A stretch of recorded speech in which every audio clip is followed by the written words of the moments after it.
Hello guys, and welcome back to MS Tech Tutorials. And in today's video I'm going to be showing us how to pre-order the Black Ops 6, the new Black Ops 6. The beta is coming out on the 30th, but I'm going to be showing us how to pre-order it. And let's get straight into it. So all you want to do is go over to the PlayStation Store. From here, just go ahead and type in Black Ops 6. You're probably going to see it on the front page. Anyways, yeah, once you see it over here, it's going to say Call of Duty Black Ops 6 cross-gen bundle. And then you can go ahead and, just pre-order from here. If you do type it, if you do go over to type it and you don't see it here, there is another method.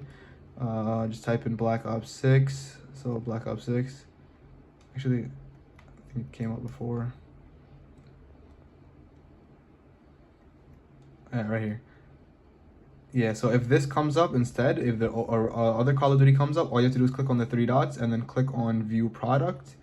From View Product, it will bring you to the actual page. And yeah, that is basically it. So that is it for the video. Thank you guys for watching. Make sure to give the video a thumbs up, subscribe to the channel, and have a great day.